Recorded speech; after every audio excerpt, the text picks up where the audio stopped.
Okay, welcome to Black Men Speak. I'm your co-host, J.R. Stewart. And good evening, everyone. I'm your co-host, Tommy Duncan. Welcome. Welcome. Let's take care of a little administrative business first, Tom, and let's encourage everyone to subscribe to our channel. Click that like button, hit the notification button, so when new videos are uploaded every Wednesday, 9 p.m. Central Time. Well, that's when the show starts. So I guess the upload happens after 9 p.m. Central Time, around 10. But yeah, every time we upload a new show, you will be notified. If you didn't watch it live, you can watch it from the archive. Sounds like a winner. And of course, we have to make sure that we take care of other administrative business. Make sure that throughout the show, if you have a question or you'd like to contribute, make sure you call in 972-497-2280. Yes. So the chat line is open if you want to submit a question, or you can give us a call. Like I said, Tom, I gave the number out, 972-497-2280. Absolutely. So the phone line will be open. Part two. This is part two of our conversation on relationships within the Black community, solving problems one topic at a time. One topic at a time. In fact, the phone line opens up at 9:05. So it'll be open in a couple of minutes, but feel free to call now so you can get in early if you want to be one of the first calls to get through. So Tom, where did we leave off last week, and what is our hot question for today? Since we're both in the hot seat. You know what? We didn't get to all of our questions last week, so let's go back down the list of questions. Man, I think we were on 40 or 45 minutes last week, and you know, the dialogue was so hot, man. We had a caller come in and contribute. So let's go down the list of some of these questions we didn't get to last week. All right. What advice, and this is probably coming from one of our sisters who may be raising a son, possibly by herself. And she said, what advice would you give to a 20-year-old young man to shape his view on relationships? Again, what advice would you give to a 20-year-old man to shape his view on relationships? What do you think, Jimmy? Well, without going into a whole biblical discussion, Tom, the answer to how to be a good man is in the Bible. So I would say turn to your Bible. And I'm not saying going to church. I'm not saying, become all spiritual and religious. What I am saying is that the Bible outlines and gives you a very good roadmap for how to be a good man and how to lead. And if you would do that, I can pretty much guarantee you that you would have a great chance of having a successful marriage. But how do you break that into practical terms? Sometimes people read the Bible, Jimmy, and they may read it, but you have to understand that sometimes it's not very clear or apparent or practical. And so, for instance, if the Bible says for a man to love his wife, what does that really mean? Because most men speak in terms of action or demonstration, not in terms of feelings, sometimes in terms of expression. So when you talk about love, what does that mean to you, and what is your interpretation? Okay, love your wife as you love yourself, I believe is the more complete passage. And basically what that means, what it says, that when you take on a partner, that person becomes, the two of you are going to become one person. So you have to have an equal amount of love for that person and respect as you do for yourself. If you're willing to work hard to buy nice clothes for yourself and see yourself dressed up, you need to make sure that you love your woman enough to do the same thing.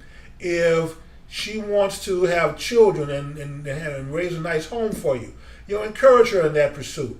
And in fact, you should set the agenda for your relationship and let her buy into your plan. And if she can't buy into your plan, then she doesn't need to be with you. So don't compromise. There are some things that you can't compromise on. So loving her the right way is one of them. Setting a plan and having an agenda is another one. And providing the leadership. And Tom, when I say leadership, I absolutely mean that if you're the man of the house, you are the Lord of your house. The Bible says that her salvation in your home comes through you. Just like the church body goes through Christ for their salvation. If your wife doesn't look upon you with that type of admiration and love and respect, then you don't need to be with her. You cannot compromise on that. Far too many men compromise, Tom, and far too many women don't know how to be good women, and they allow, and when men allow them to be bad women, it's going to end up in a bad relationship.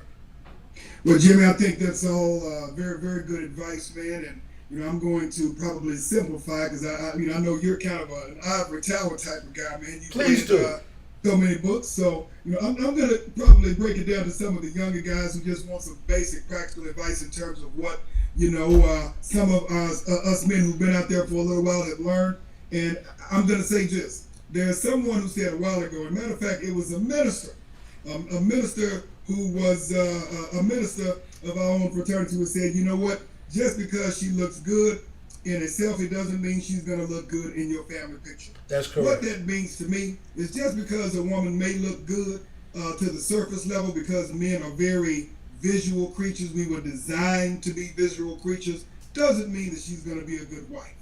Which means that you have to look beyond the aesthetics, you have to look beyond the optics. Just because she has a nice Coke bottle shape and has a lot of junk in the trunk doesn't mean that she's going to be a good wife in the long term. So I would suggest that even though you may date while you're young and trying to figure out what you like and don't like, there's a difference between who you might hang around with and who you're going to bring to your family. You need to be very, very cautious about that at an early age.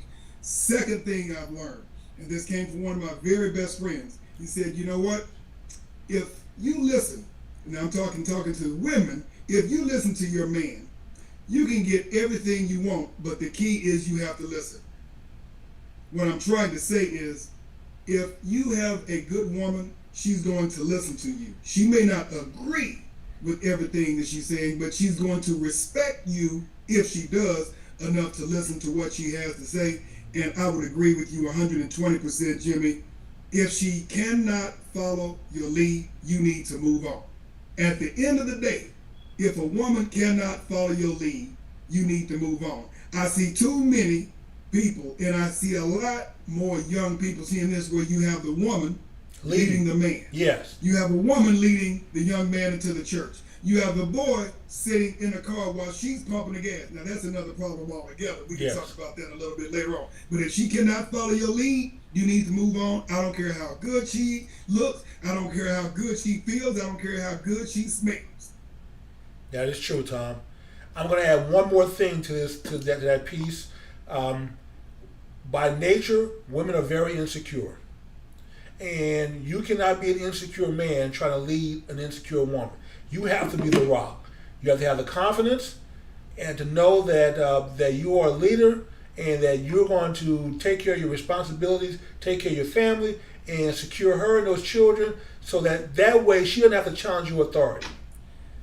The other thing I would add to that, Jimmy, is if I'm talking to a 20-year-old in particular and hope he is not already there, if you're not there, set your foundation in terms of your finance, in terms of your career, and do not bring any children into this world that you cannot afford. That is correct. And I would highly suggest that you wait at least, if you can, until your late 20s so you can begin to figure out what life is for yourself before you're trying to figure out life for someone else. There is nothing wrong with having children at an early age.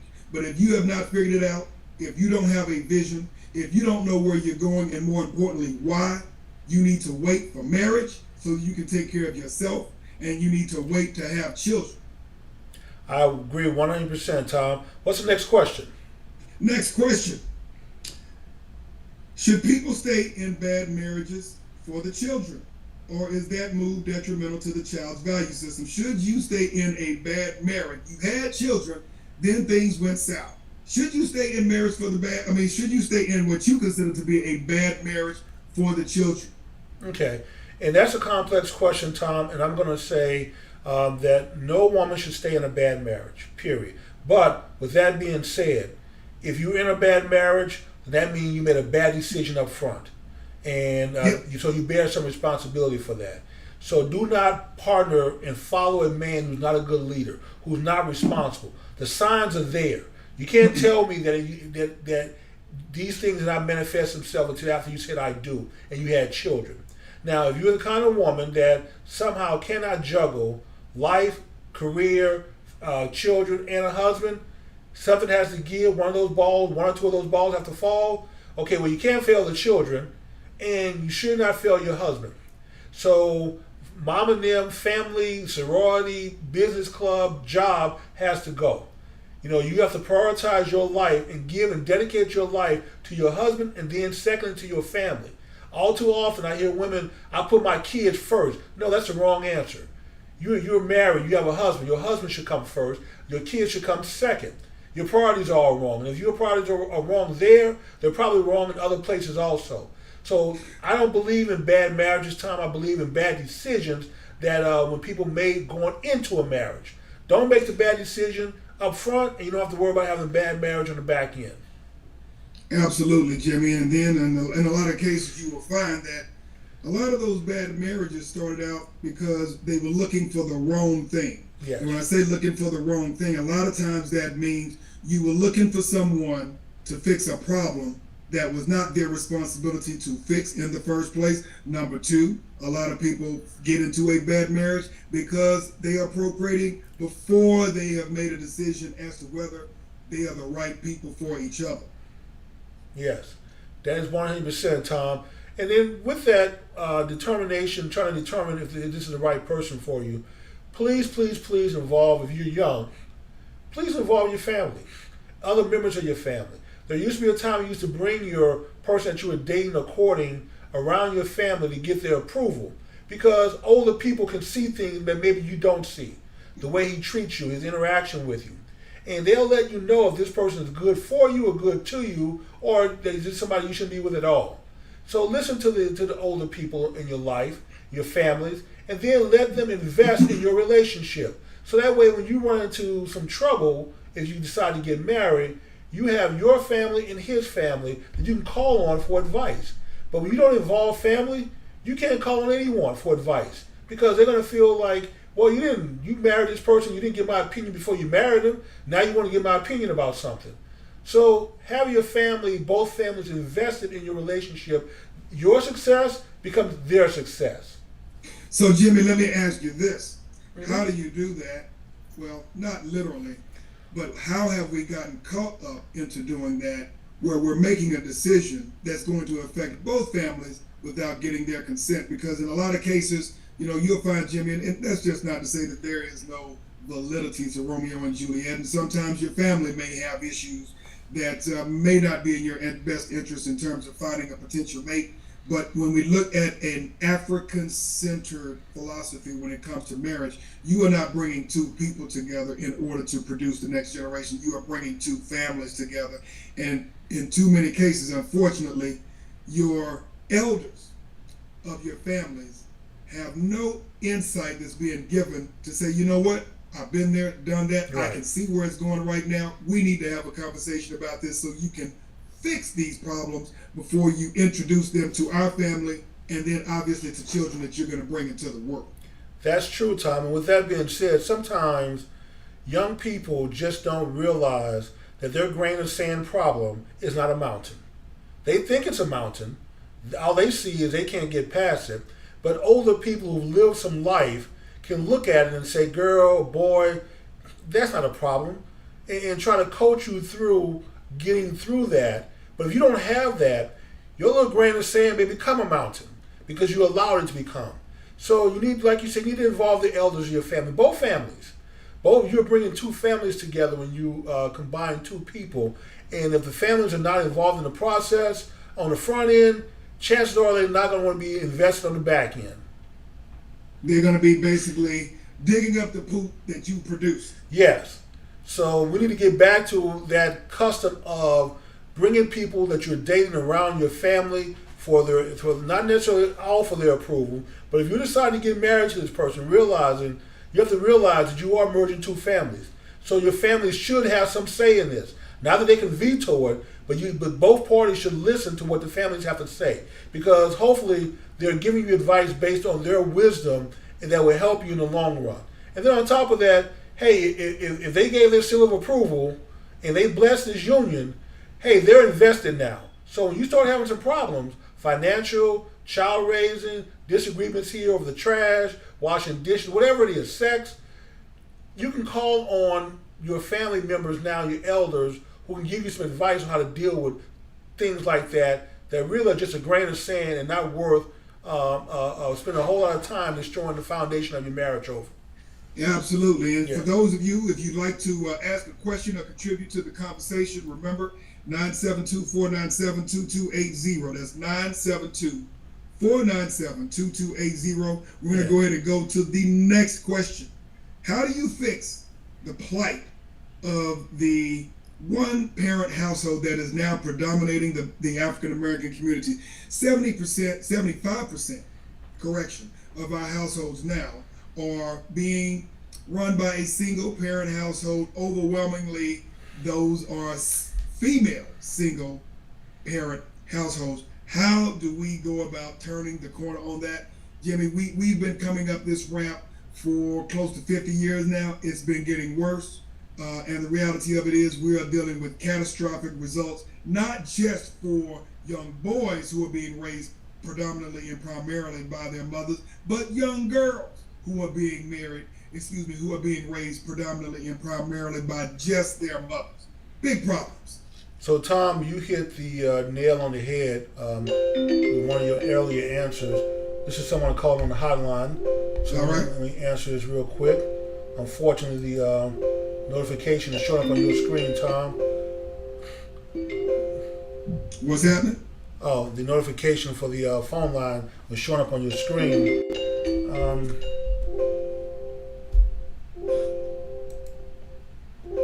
Hello, caller? Yes. Okay, welcome to Black Men Speak. Oh, thank you. I had a question along the lines of your current subject. I know you were talking about. I guess the question was what to do when you're in a bad marriage, and should you stay in for the children or not? I guess I was just kind of confused because it seemed like y'all kind of veered off into what to do before the couple got married in the first place. So, what do you feel was the best way to handle being married or being in a bad marriage, whether the people should stay married for the kids or not? Yeah, so, hold on, caller. Hey, Tom, reinitiate your video. Okay. So, so give me just a second. My answer to you, caller, would be as long as the badness is not of a physical nature. If someone's placing hands on you, if it's a physical abuse, then you do not need to stay in that marriage for the kids for that reason, because it is more of a detriment to see children witness their parents fighting, especially if it's physical. Even verbal fighting is bad. So, but here's what I would say. If the marriage truly is bad and the two of you can sit down and recognize that it's bad, that, hey, maybe we made a mistake here, we shouldn't have done this, then I would say the adult thing would be to sit down and put together a plan to migrate out of the marriage in a safe way that doesn't hurt the children. You owe it to your kids, if you brought them into the union, for them to at least see what a successful marriage looks like, even if it's just on the surface. And so they will have a chance to go on in life without being dysfunctional. But if all they see is arguing and fighting and disagreements and attitudes and these type of negative things and door slammings and running off, then they may think that's the way marriage is and decide that they don't want that when they become adults, or they get married themselves and think that this is the way marriage is supposed to be. And you certainly don't want to introduce that. Yes, Tom, go ahead. Jimmy, can I add a couple of points to that as well? Can you see me? Yeah, go ahead. All right, a couple of things that I'd like to add to that, and thank you, because that was very, very good advice, Jimmy. I think that there are a couple of things that you have to consider. I would not agree that you have to stay in what I would consider to be a toxic marriage. But what I would consider is this. First, you really do need to sit down and figure out how you got there. And you have to be very honest and be very transparent as to how you got there. Number two, you really need to seek some counseling. You know, obviously I know that there is a lot of religious and spiritual counseling through your church community, and obviously secular counseling, which in some cases can be just as good, if not better, than counseling at your church. But I think it's very important that you get your children not involved in the context of what's going on in your relationship, but your children should be involved in counseling. One thing that I've seen in a lot of cases is that children psychologically are traumatized as a result of one, being in toxic marriages in which the parents have decided that they're just going to fight it out, and it traumatizes the child. So if you do figure out that this is something that you cannot salvage, first go to counseling. Make sure that the child is involved in some counseling to ensure that they are not traumatized for decades after that, because trust, I've seen where you have adults who are still traumatized from very bad relationships when they were children, and you got to be very cautious about that. But if at all possible, you should try to see if you can work it out with counseling and or other methods. But I would definitely not say that you stay in a toxic relationship, especially one that's abusive. Well, I want to add one more thing to that, Tom, for the caller. It is the man's responsibility to make sure that doesn't happen. And the marriage doesn't have to be perfect, but you certainly should not allow it to degrade to the point where it becomes toxic. That is showing a lack of leadership on his part. So it's his responsibility. The whole family is his responsibility. So he has to make sure that family is being brought up in a healthy environment, and he has to do everything within his ability to make sure that happens. If that doesn't happen, if you allow your marriage to sour, then that shows poor leadership on your part. And I hate now, is our caller still on? Is she still Yes, there? our caller's still on. Caller. One, did we answer the question? Yeah. And two, do you have a follow-on question? So I think she said yes to answering of the question. And our caller, Tommy wants to know, do you have a follow-up question? No, not at this time. Okay. Well, thank you for calling. We appreciate it. Please spread the word and come back next week. We have a very good Tom. Actually, we need to go ahead and let the audience know what the topic is for next week. What is it? Well, you know what? There are a couple of things we're kind of noodling around. We'll announce it at the end of this show, but there are a couple of topics that we need to address. We got to figure out which one we want to do. Single parent raising of children, and then I think it was the following week is on the fathers. Yep, Absolutely. Fathers. Okay. So yes, please come back next week. Enjoy the rest of the show today. Please come back next week, and and please call in with any questions, or if you just want to join the conversation anytime. All right. All right. If you have any other callers who want to call in, 972-497-2280. We will now go to our next question. Let's see here. We did the one on the young men. We did one on fixing, staying in a bad relationship. We were talking about the single parent household. Did we finish the single parent household conversation? No, I believe we're going to discuss that more in detail next week. So, but we can jump in a little bit now if you want to. Yeah, why don't we do that? Because the question is, how do we fix the plight of African Americans today, predominantly in single parent households? Okay. I'm not sure about the fix part, other than trying to encourage people to come together, for the purpose of raising very good offspring that will carry your genes, your knowledge, your wisdom forward into the next generation. So we do have a problem with so many of our beautiful young sisters being anchored down with children. And please understand when I say this, I'm not saying anything negative against the kids. But there are certain men who are just certainly irresponsible and purposely impregnate women for the purpose of anchoring them down. Don't want to see them with another man, don't want to marry them and start a family with them, but just want to knock them up, leave so they can go have their fun with someone else, knowing that very few men are going to want to get with a woman who already has children. So he can creep back anytime he wants to and lay up with his baby mama without bearing any responsibility. Jimmy, there are a couple of things, and this is, we're into our second generation of children growing up where the overwhelming population of parents are a parent, otherwise a single parent household. We're now into our second generation in our community where the overwhelming number of households within the Black community are single parent households. And so at a minimum, it would take at a minimum one generation to fix this. What does that mean? We're talking, I mean, it may sound a little bit unorthodox. We've got to stop having children before we're married. True, Tom. You hit on that earlier. I mean, and I think no I pointed that out. But that is one of the key, that when you said don't have children until you're married, we have to get back to that principle. It cannot be this. Children raising children can't be acceptable anymore. You can't be dumping kids off with your big mama and think that's a valid way of life.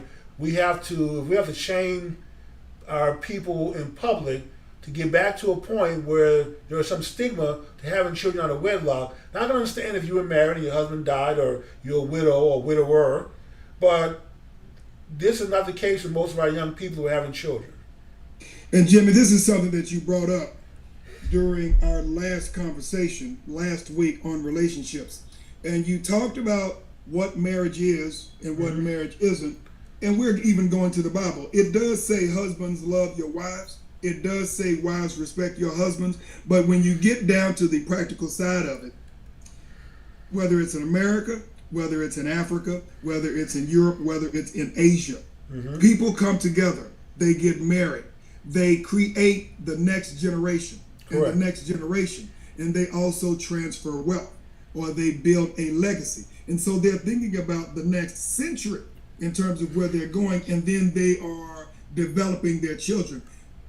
What's happened, Jimmy, is that in America, in the second half of the 20th century, mass media, in my opinion, has destroyed the moral fiber of our community. You know, there was a day when we were watching shows like, I Love Lucy, or Leave It to Beaver, or The Partridge Family. That was, of course, when there were very few blacks on television. Correct. And then you had The Jeffersons. You had Good Times. But again, these were families and households that had a black male and female who were raising their households. Now we have evolved into whatever, whenever, however. We have got to reframe our conversation in terms of what it means to be a community. And the nuclear element of that, Jimmy, is the black family. And the reality of it is, and you pointed it out, at the end of the day, two are better than one. And most of our women, even though they may be making as, 6 figures, it is very difficult when you're having to do it by yourself. You're having to raise That's 2, true. 3 children. Even if you have the money, we're talking about the emotional framework. Because just because they're growing up in a nice middle class neighborhood doesn't mean that they're going to be psychologically prepared for the next stage of adulthood. That is true, Tom. And all too often, man, our young women sort of get snookered into believing that the baby is going to keep us together. Well, what's going to keep you together is your commitment to each other, not the children. So don't bring the children into the union until there's a firm commitment, and this is someone you can count on. Years ago, I was at a club. I can't think of their name. They were Women of God. It was 3 letters, but it was basically a Christian ladies group, and they had invited me to come speak there. And I spoke on relationships and a lot of the things biblically. And a young lady asked me the question afterwards during the Q&A session.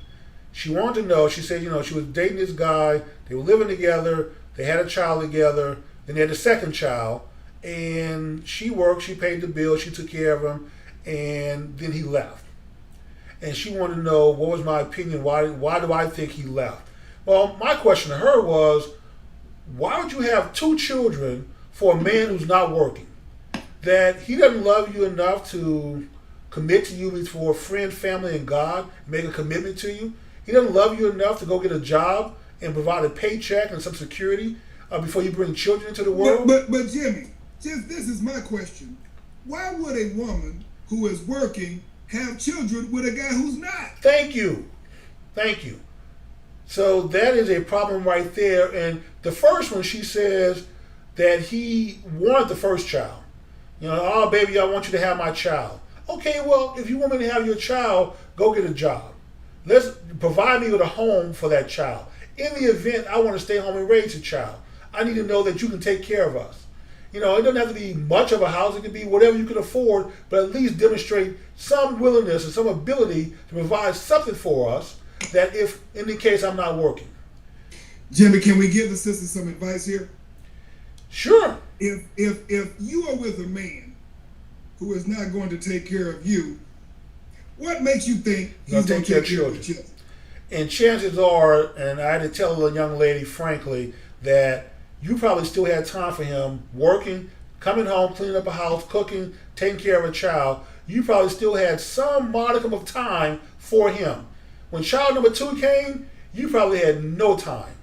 And that's why he left. He was selfish, but on top of that, does not excuse your bad decision making for having a child with a man who did not commit to you one iota. Again, a man who is not taking responsibility and care of you is not going to all of a sudden start taking responsibility for children that he creates with you. That is true. That is true. Hey guys, the chat, the phone line is open and the chat line is open. So if you're watching off the YouTube live channel feed, you can go to the chat line and submit a question. Or if you want to call on the phone line, which I know right now the queue is open and the line is open, so you can get through if you're the next caller. 972-497-2280. Okay, Tom, what's the next question? All right, let's find out here. The next question. Did we skip over the interracial question, or did we start that last week? I'm trying to, that we did. I don't recall if we got through how much of this got. Why there was one caller that asked, why do men seem to prefer white women? Why do black men seem to prefer white women? I think we started talking about this. I don't know if we finished talking. We did not finish. We don't have that much time left. So right, we ran out of time. 972-497-2280 if you want to call in. But go ahead, Jimmy. Yeah, we ran out of time last week, so we didn't finish that discussion answering that question. And I'm just going to say, Tom, that men follow the path of least resistance. So and unfortunately, I totally believe that the Bible outlines a process for how to make the perfect woman for you. That she's not found, that she's made. But some men don't have that kind of patience to work with a woman to get her to that perfect state. I mean, it can happen, it does happen, but it takes some time and patience depending on how many bad relationships she was in before she got to you. But I'm just going to say the simple answer for me is men follow the path of least resistance. So if it's difficult being with you, then he's going to go find another woman that's easier to be with.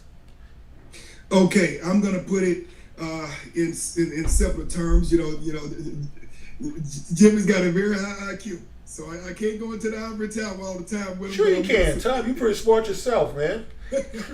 Statistically speaking, black men prefer black women over white women. They do. Statistically speaking, 85% of black men are married to white women. Now, over the last 5 to 7 years, when you look at new marriages, there is a creeping higher population of black men who are marrying women who are not white. And Jimmy, the other thing that a lot of sisters in particular have issue with are men who are, let's say, the creme de la creme when it comes to income. We're talking athletes, we're talking politicians, we're talking high income or high net worth individuals seem to have a preference for white women. And they a lot of times speak to that because that's what they see in mass media. But there are a couple of things that I'd like to address here. It's not in particular that they prefer white women, but there is a specific result that they are trying to get to. There are a couple of things that we have to deal with. Unfortunately, and this is something that we all have to deal with, the socialization of people in this country is that the iconery of beauty when it comes to Vogue magazine, when it comes to all of beauty per se, is pointed toward the mainstream community who controls the messages and the images around what beauty is and what beauty is not. Black women are the most beautiful women on earth. How do we know this? Well, we're not blind, but also what you have to understand, since 1619, when our ancestors were brought here, it isn't a hidden fact that white men actually prefer black women too. And let's be quite clear, Jimmy, you and I have both traveled. When we go to other countries where there are black women, it's crystal clear that white men really love them some black women. White European men, Tom, yes they do. Absolutely. But when it comes down to household, everyday practical things, there is something that men of all ilks, all colors, call reverence and peace of mind. Yes. Reverence and peace of mind. And that is something that other communities, whether that be Caucasian, Hispanic, Asian, Indian communities, have built into the psychology of how they raise their young girls into becoming women and becoming wife material. Because of the socialization process of black women, indirectly, whether that be through mass media, by what they're taught from their mothers, get your education, don't ever have to depend on no man. You got every woman, no, not every woman. You got too many women talking about, I don't need a man. That is a recipe for confrontation. That is a recipe for conflict. Yes. And the reality of it is biblically speaking that a woman can get more through honey than they can by being sour. Yes. And so there is a conversation that has to be had about how we are grooming our young men to be husbands and leaders, and how we are grooming our young women to be wives and to be partners and to be helpmates. And Tom, what you said is 100% true. And so with that, only thing I can add to that is just another take on what you just said, is that real men, straight men, are looking for real women. Not masculine women, not women, strong women. I mean, I hear this, black men are intimidated by a strong black woman. No, not intimidated. No. Real men don't want halfway women. If he's gay or he's a down low brother or he goes both ways, maybe he's okay with that. But real men want a real woman. And I understand the black woman's had to play husband, wife, mother, father, raising children generally by herself. And I understand how that process can harden you. But you're not going to keep a man in your life being hard. Something has to give. Either you go marry a punk who okay with you being the stronger of the two, or you're going to have problems if you marry a real man who really expects you to be the nurturer, the emotional center of the family, and the entity by which God works through you to affect him. And in fact, the Bible gives you special protection against being the weaker vessel against men who do wrong to you. The Bible says that the God will not hear the prayers of a husband who does not do right by his wife. And that's the only time I've heard in the Bible anywhere where God refuses to hear prayers of anyone, even non-Christians, but God will refuse to hear your prayers if you don't do right by your wife. So you have a special relationship here, but you cannot be just as hard as he is and expect that to work. Absolutely, Jimmy. At the end of the day, it is a partnership, but women of all ilks in all communities look to their man for leadership. And sisters, if you cannot follow his lead, then you need to look someplace else. And brothers, if she will not follow your lead, I don't care how good she looks, it's going to be nothing but a problem at the end of the day. And with that, Tom, our young men need to understand how to be responsible.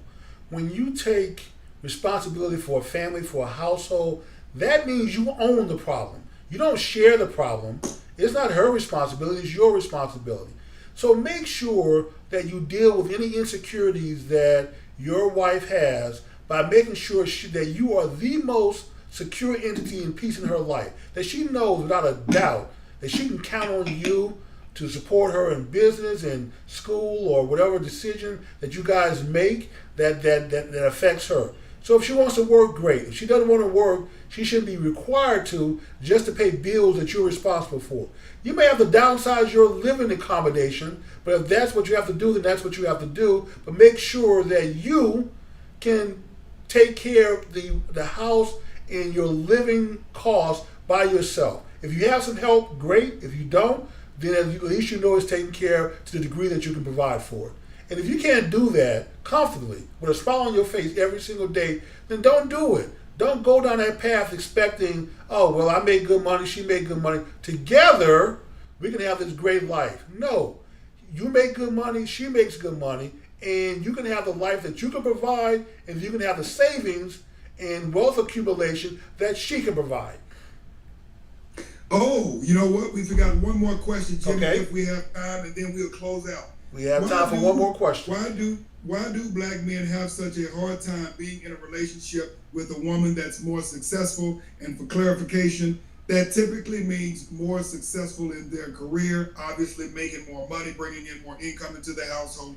Why do black men have such a hard time being in a relationship with a woman that's more successful? Obviously, this came from a sister, and we need to put some framing on this conversation because I see just by the way that she framed the question that we got a problem. Yes. Tom, I don't know if you remember many years ago in the book club, we had a young lady, I hadn't seen her since in many, many years, but she told a story during our February relationship meeting, how her and the guy, they were planning on getting engaged, getting married, having a life together, and she came across a deal where she bought a house without him. And when he showed up, because I think he did something when he was on the road, but when he came back to town, it was like, hey, let me take you over here. Look, surprise, I bought us a house. Without involving him in the conversation, but he broke up with her, and she didn't understand why. So it would have been much better and then she was like, well, this is just what I was used to living in. And she made more money than he did. But you got to understand, just because you make more money, and I know there are women out here who don't trust the men that they're with. So you feel secure in your decision making. You don't feel secure in his decision making. So you're not willing to follow him. You're not willing to follow him in his decision making and his ability to provide a home for you. So that's what should have happened. So even if she makes more money than you, you don't have to feel like you're the lesser partner here because she makes more money. You still provide the home and the environment that you can afford to do yourself. Now you take your second paycheck if she makes good money and make more money than you, and you aggressively save that. In a couple of years, you'll have the money to go buy the house that she wants at that point with a financial footprint that you can still afford on a smaller salary. So no one has to be put out here. It's just proper planning. But if you go into a union combining your money and living up to your combined income, and he wants to make a decision, you want to make a decision, you don't want to follow because you make more money, and now he's feeling like he's not really the leader here, and he's been demasculated a little bit. He's the lesser of the two. At that point, he's going to check out. He may be there physically, but mentally and emotionally, once a man checks out from you, divorces you, it is hard to get that connection back. He's just there physically. And Jimmy, the other thing that you have to, just by the basis of this question, the question is, why do men have a hard time with a woman who is more successful than he is? And off of the bat, Jimmy, that presupposes that because she makes more money, that in a way she's trumped him per se. And so I would provide this guidance. You already think that you are more successful than him because you make more money. And so, one, you're in the wrong relationship with the wrong person because, one, you are defining leadership within the relationship by the amount of money that you make. And you unconsciously are subsidizing his value as the man and the leader in that relationship. Yes. You are going to have problems. Yes, Number you will. two, I guarantee you that if you think like that now, more than likely you're going to be one of the ones who is holding your salary or your title or whatever it is over his head, yes. Which again is an attempt to neuter the man who is supposed to be your leader, who is supposed to be the one who is out front and center, who is supposed to be protecting and providing for you. And so, number one, you need to check yourself and your intention. And if it is, you really need to find somebody who makes more money than you. You just need to find somebody who makes more money than you.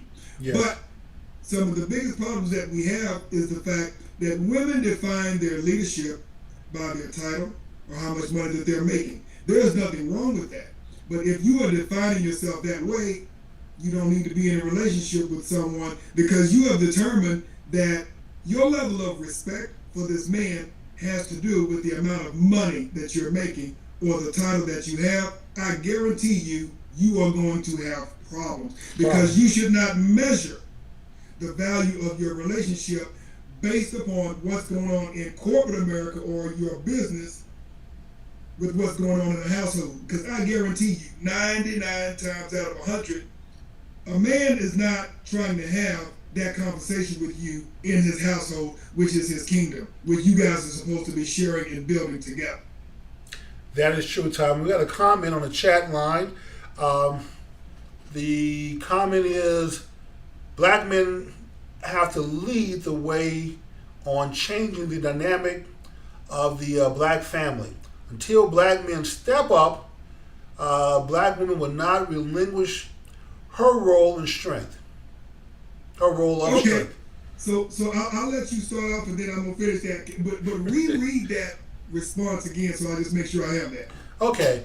The black men have to lead the way on changing the dynamic of the black family. Until black men step up, the black women will not relinquish her role of strength.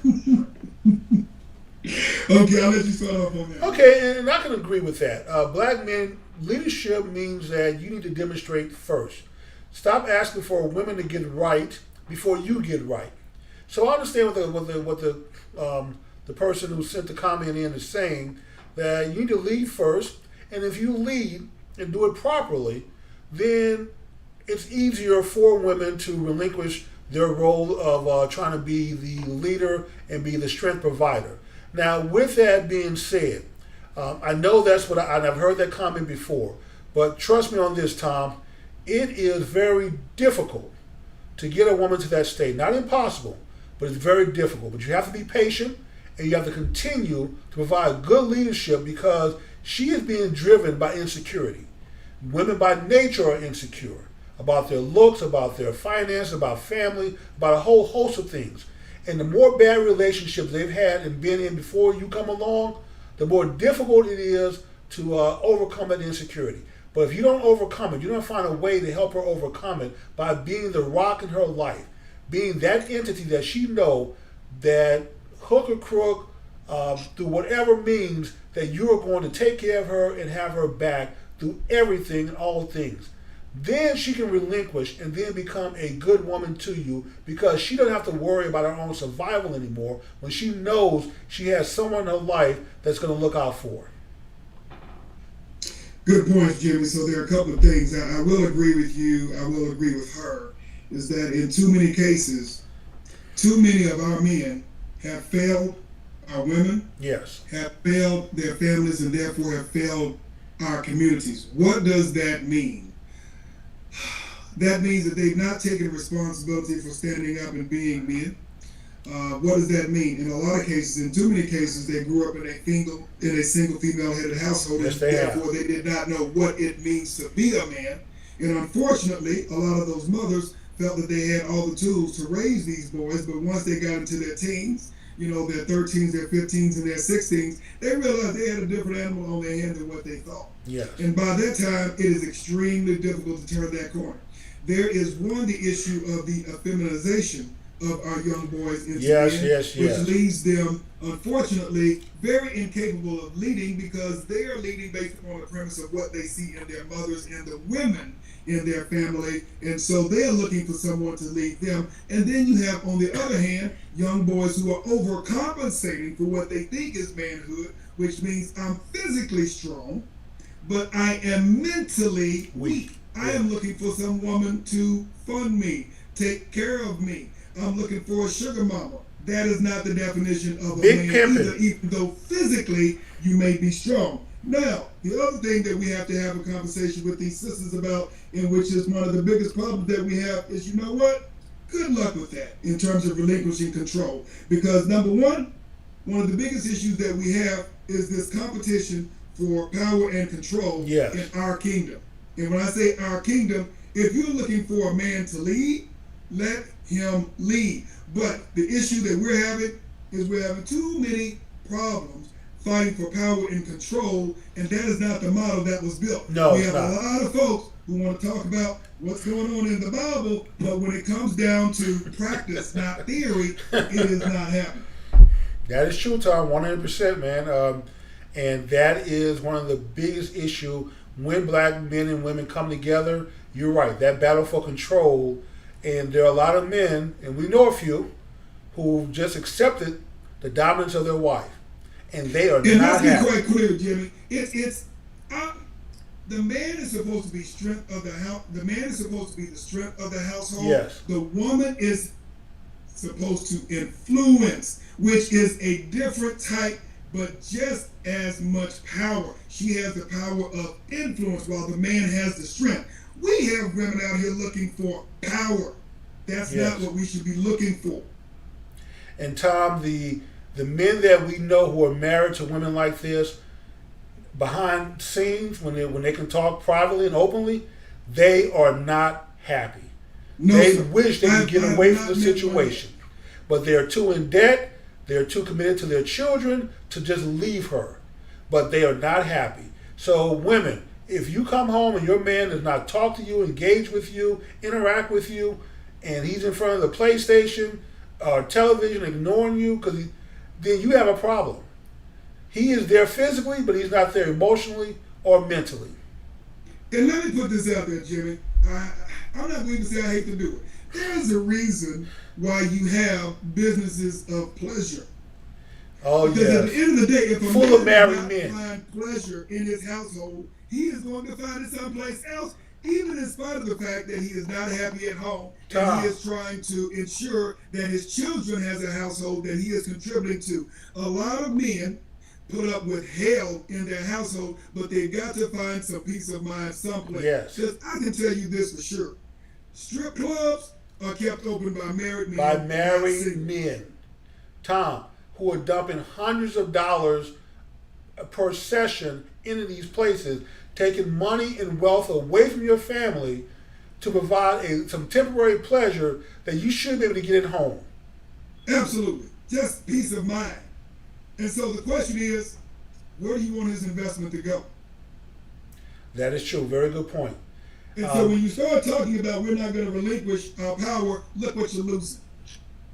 That is true, Tom. 100%, man. And unfortunately, Tom, we don't have these type of candid conversations with our sisters frequently enough. There are far too many men who are trying to do the PC thing and tiptoe and try to communicate something without saying it. Here, we're just going to give you the straight, honest truth. You know, The pastor's not going to tell you this, so we just going to have to have some real talk. we have to have some real talk, man, and we need to have that on a regular basis so both sides understand. I understand where the sisters are coming from, but sisters need to understand where we're coming from also. And let me say this time about leadership. Do not expect a man who's never led to get it right the first time. He is going to make some mistakes. And with those mistakes, you need to have the patience to stand by his side and let him know that, okay, no fuss at him, no criticize, not put him down. But hey, let's sit down and let's talk about the decision that you made, which I agree with, I stand by. But let's find a way to make it better next time so we don't have this kind of setback. And then if he consistently makes bad decisions, there is nothing wrong with letting your man know that, hey, I expect for you to do better. I'm not saying that I'm not going to follow you, but I'm just saying as a leader of this household, you have a responsibility, and I have an expectation of you to lead us properly. If you're not doing that, you need to let me know so we can talk about this and figure this out. You know, whether you're really up to the job or not. And see, Jimmy, that's what you call using your Influence, yes. Yes. So and we are about out of time, man. We are almost at an hour. we are at the hour, Tom, so we're over. But next week I think we've gotten through the questions that we wanted to get through today, so we can finish up this segment. It may be a year before we come back to this particular topic. If you're interested in us bringing it back sooner, please just let us know. Leave us comments on the channel. Call in, and you can certainly make suggestions for future shows. So next week, Tom. And next week, our topic, advice to single mothers raising sons. Black Okay. Next week, advice to single mothers raising sons. That sounds like that's going to be a real fun That's conversation. going to be another hard discussion time where we got to drop some serious truth and let the chips fall where they fall. Absolutely. So- But at the end of the day, who else is going to do it? That is true. You got a point there. That's why you should come to Black Men Speak every week to get the straight truth. With that being said, guys, we do have to wrap up. We're coming up on the top of the hour. We intentionally went long this particular episode because we knew we had some serious questions to get through. Thank you for sending the comments in. And please subscribe, like, and share, and spread the news about our show. You have a good evening, everyone. Thank you very much. Thank you.